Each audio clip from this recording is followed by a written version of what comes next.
बिहार के गया जिले का एक दूर दराज का गांव था। वहाँ एक विशाल नीम का पेड़ की छाव में देवदत्त अपने गन्ने की रस की गाड़ी चलाता है। उस गाड़ी का नाम राम भरोसे गन्ना रस था। देवदत्त के पास हमेशा उसका सहायक लल्लू रहता है। लल्लू में दिमाग थोड़ा कम था, लेकिन उत्साह कूट कूट कर भरा था। वो हमेशा अपने आंखें बड़ी बड़ी करके देवदत्त के हर काम को बड़ी हैरानी से देखता था। देवदत्त के पास जो मशीन थी उसका नाम महारानी था। वो जब चलती थी तो उसके निकलने की चुक चुक डबक डबक की आवाज गांव के लिए किसी अलार्म की तरह थी। देवदत्त मात्र 10 रुपए में पूरा गिलास भरकर रस देता है। वो इस बात का खास ख्याल रखता था कि मशीन के पास मक्खियां न आए, लेकिन आसपास के लोग मक्खियां से भी ज्यादा संख्या में खींचे चले आते थे। चौराहे के पास नीम के पेड़ वाली ठंडी हवा, मशीन का संगीत और देवदत्त की बातें सब मिलकर किसी त्योहार के जैसा माहौल बना देते। लल्लू, उन गन्ने पर धूल जमी है, साफ कर। आज शहर के कलेक्टर साहब भी आ जाए तो कोई हैरानी की बात नहीं है। हमारे रस की खुशबू हवा में ऐसे तैर रही है, देखो वो बादल भी रस पीने के लिए नीचे उतर रहे हैं जैसे।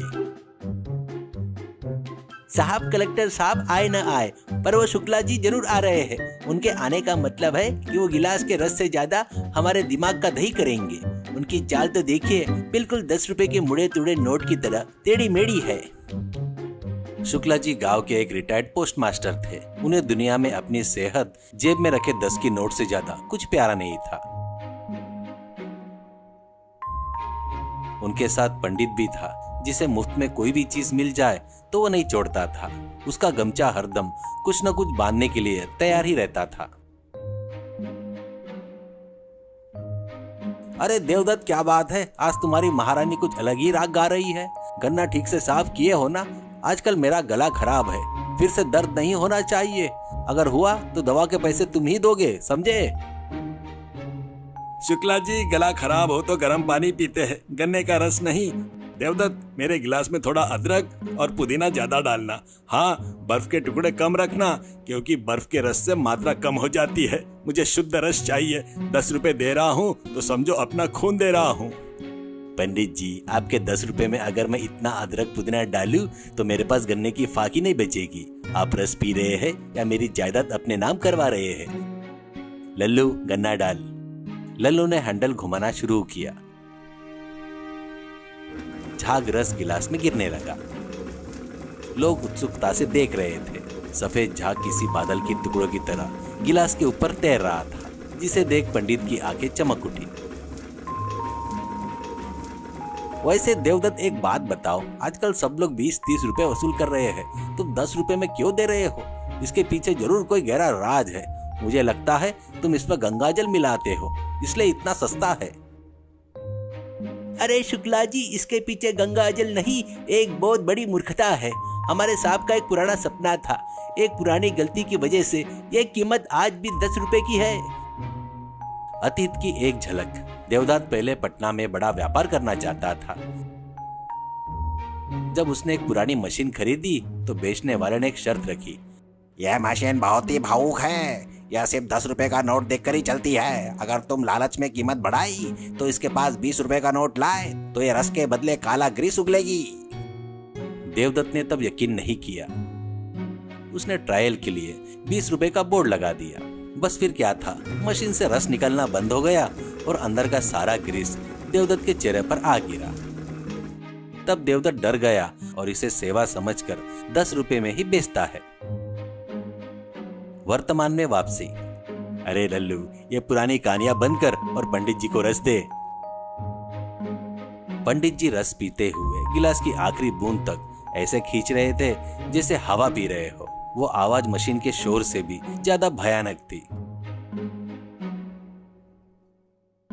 तभी वहां पर एक नया अमीर आदमी धनीराम आता है। वो अपनी पुरानी साइकिल पर था, लेकिन टशन ऐसे दिखा रहा था जैसे प्राइवेट जेट से उतरा। उसके पीछे एक नौकर छाता पकड़े पसीने से तरबतर होकर दौड़ रहा था। ए देवदूत, मुझे एक गिलास दे, पर याद रखना मेरे पास 10 का नोट नहीं है। मैं सिर्फ 5 रुपए दूंगा, क्योंकि मैं गांव का बड़ा आदमी हूँ। मुझे डिस्काउंट मिलना चाहिए। वैसे मेरी साइकिल तुम्हारी गाड़ी के पास खड़ी है, इससे तुम्हारी दुकान की इज्जत बढ़ जाएगी। साहब 10 रुपए खुद में ही डिस्काउंट वाली कीमत है, अब इसमें भी 5 रुपए, इतने में तो मुझे गन्ने की लागत भी नहीं मिलेगी। आप चाहे तो मैं अपने पसीने की कुछ बूंदे रस में मिला दूं? तुझे पता नहीं देवदत्त, मेरी इज्जत के आगे तेरा 10 रुपए की क्या औकात है। अगर 5 रुपए में गिलास नहीं भरा तो मैं भी तुम्हारी दुकान यहाँ से हटवा दूंगा। इस नीम के पेड़ की छांव पर सिर्फ मेरे साइकिल का हक है। अरे साहब 5 रुपए में तो मशीन शायद आधी ही घूमेगी। साहब आप 5 रुपए का रस पियेंगे तो आपकी इज्जत का कम हो जाएगी। देवदत्त को गुस्सा आया, उसने मशीन के पास जाकर लल्लू को इशारा किया। लल्लू ने गन्ने को आधा काट कर लगा दिया। देवदत्त ने हैंडल को सिर्फ एक चक्कर घुमाया। गिलास में मुश्किल से 2 चम्मच रस गिरा, जो गिलास के तल से भी ठीक से नहीं दिख रहा था। यह क्या है? ये तो गिलास के नीचे भी नहीं दिख रहा है। मुझे रुला रहे हो क्या? साहब 10 रुपए में गिलास भरता है, 5 रुपए में तो गिलास सिर्फ गीला होता है। आपने कहा था कि आपके सम्मान सबसे ज्यादा जरूरी है, तो उसी सम्मान से अपनी प्यास बुझा लीजिए। अगर आप रस की उन 2 बूंदों को अपनी जीभ पर रखेंगे तो अमृत जैसी लगेगी। आसपास के खड़े लोग हंसने लगे। शुक्ला जी ने अपनी डायरी में 5 रुपए के गणित को नोट पर रख लिया। धनीराम अपमानित महसूस करते हुए अपनी साइकिल चलाकर वहां से निकल गया। थोड़ी देर बाद वहां पर नगर पालिका अधिकारी आया, जिसका नाम बिहारी लाल था। उसका पेट उसके शरीर से पहले गन्ने की मशीन के पास पहुंच गया।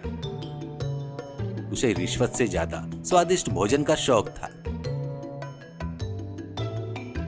ए देवदत्त, यह नीम का पेड़ नगर पालिका का है। यहाँ रेडी लगाने के लिए परमिशन चाहिए, और अगर परमिशन चाहिए तो मुझे रोज 5 गिलास रस मुफ्त में देना होगा, वरना मैं अभी तुम्हारी मशीन को सील कर दूंगा।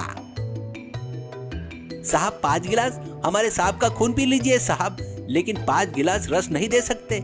हमारे साहब के पास परमिशन तो नहीं है, लेकिन भगवान का आशीर्वाद जरूर है। भगवान के आशीर्वाद से चालान नहीं भर सकते देवदत्त। रेडी हटाओ, मैं अभी नोटिस लगाता हूँ। मेरी कलम की शाही से ज्यादा अगर तुम्हारा रस होगा तभी मुझे शांति मिलेगी। देवदत्त को एक तरकीब सूझी। उसने अधिकारी को मशीन के पास बुलाया। अधिकारी जी, आप 5 नहीं 10 गिलास पीजिए, लेकिन एक छोटी सी शर्त है। हमारी मशीन की एक अजीब आदत है, रस पीने वाला गिलास को हाथ से न पकड़े, वह सीधा मशीन से निकलकर अपने मुंह में गिरना चाहिए, तभी उस रस में म्युनिसिपल पावर आएगा। बिहारी लाल को यह बातें बड़ी दिलचस्पी लगी। वह बिना किसी ग्लास पकड़े अपना मुंह खोलकर नीचे बैठ गया। मुंह खोले हुए वो एक बड़ी मछली जैसा लग रहा था। देवदत्त ने लल्लू को आंख मारी। लल्लू ने मशीन की रफ्तार अचानक बढ़ा दी। रस सीधा अधिकारी के नाक, आंख और कानों में गिरा, लेकिन मुंह में एक बूंद भी नहीं गिरी। उसका पूरा चेहरा गन्ने के रस से भीग गया। अरे ये क्या है? मेरा पूरा चेहरा रस से तर हो गया है। मैं अपनी आंखें भी नहीं खोल पा रहा हूँ। अगर चींटी आ गई तो मुझे खा जाएगी। अरे अधिकारी जी, आपका मुंह छोटा है और हमारी मशीन से निकलने वाला रस की धारा बहुत बड़ी है। दोनों का तालमेल नहीं बैठा। शायद अगर आप रिश्वत मांगना छोड़ दे तो ये रस सीधा आपके मुंह में जाएगा, वह भी डिजिटल तरीके से। लोग तालियां बजाने लगे। बिहारी लाल अपनी कमीज से चेहरा पोंछते हुए वहां से भाग खड़ा हुआ।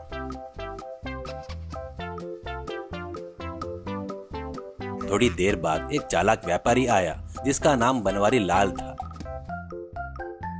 उसके हाथ में एक पुराना तराजू था। उसे हर चीज तौलकर लेने की आदत थी।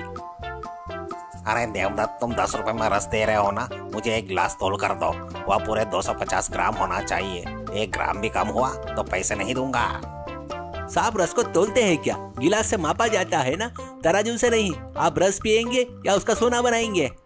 व्यापार में भरोसा होना चाहिए लालो। देवदत्त, तुम्हारी मशीन पुरानी है, वह सही से रस निकाल पा रही या नहीं मुझे जानना है। अगर कम हुआ तो तुम्हें जुर्माना देना होगा। देवदत्त मुस्कुराया और बोला, ठीक है बनवारी लाल जी, वैसे ही करते हैं। देवदत्त ने तराजू पर एक गिलास रखा। लल्लू ने गन्ना डालकर मशीन घुमाई। रस गिरने लगा। तभी देवदत्त ने चालाकी से तराजू के नीचे बर्फ का एक छोटा टुकड़ा रख दिया। बर्फ की वजह से वजन ज्यादा दिखने लगा। देखिए बनवारी जी, तराजू का कांटा कैसे उछल रहा है। आपके कहे हुए 250 ग्राम भी ज्यादा है। बनवारी लाल को कुछ समझ में नहीं आया। वह हैरानी से देख ही रहा था कि बर्फ का टुकड़ा पिघल गया। गिलास रस से भर गया। लेकिन इससे पहले कि बनवारी लाल वजन देख पाता, पास में खड़ी एक गाय ने आकर गिलास को मुंह मार दिया। सारा रस बनवारी लाल के कपड़ों पर और चश्मों पर गिर गया। अरे मेरा चश्मा, मेरा तराजू सब रस में डूब गया। अरे देखा आपने, कुदरत को भी आपका तोलना पसंद नहीं आया। उस गाय को भी समझ में आ गया कि आप धोखाधड़ी कर रहे हैं। अब न रस बचा न तोल, लेकिन 10 रुपए तो देने ही पड़ेंगे। बनवारी लाल डर के मारे 10 रुपए देकर अपना तराजू लेकर वहां से भाग गया। देवदत्त ने 10 रुपए अपनी गुल्लक में डाल दी। शाम हो गई, धूप कम हो गई। देवदत्त ने अपनी मशीन का शुक्रिया अदा किया। उस मशीन ने आज सबकी पोल खोल दी थी। देखा शुक्ला जी, 10 रुपए का रस सिर्फ प्यास नहीं बुझाती, बल्कि घमंडी का घमंड और लालची की लालच को भी कुचल देती है। मेरी रेडी पर सब बराबर है। 5 रुपए वाले 5 रुपए का सम्मान और 10 रुपए वालों को 10 रुपए का रस। अरे साहब, हमारी महारानी को 10 रुपए के नोट से जो लगाव है वह करोड़पतियों को भी नहीं होती। हम 10 रुपए में ही बेचेंगे, तब हमें मन की शांति मिलेगी। शुक्ला जी जाते जाते बोले, अरे देवदत्त, तुम्हारे रस से ज्यादा तुम्हारी बुद्धिमानी मीठी है। आज मेरे 10 रुपए की कीमत वसूल हुई। कल फिर आऊंगा, लेकिन मेरे ग्लास में अदरक थोड़ा कम डालना। देवदत्त मुस्कुराया, हमेशा 10 रुपए ही रहेंगे शुक्ला जी। नीम के पेड़ की छाव में देवदत्त की रेडी एक आश्रम की तरह और वह मशीन एक उपदेश की तरह गूंज रही थी। सीख, सत्य और ईमानदारी के पेशे में कभी डर नहीं होता। सामने वाला कितना भी शक्तिशाली क्यों न हो, अगर आपके काम में पवित्रता है तो जीत पक्की आपकी ही होगी। अत्यधिक लालच हमेशा नुकसान पहुंचाती है। जो पास है उसमें संतुष्ट रहना सीखना चाहिए। दूसरों को नीचा दिखाने वालों को कभी न कभी अपमान का सामना करना ही पड़ता है। हमारा हुनर दूसरों को भला करता है, तभी उसका सही फल मिलता है।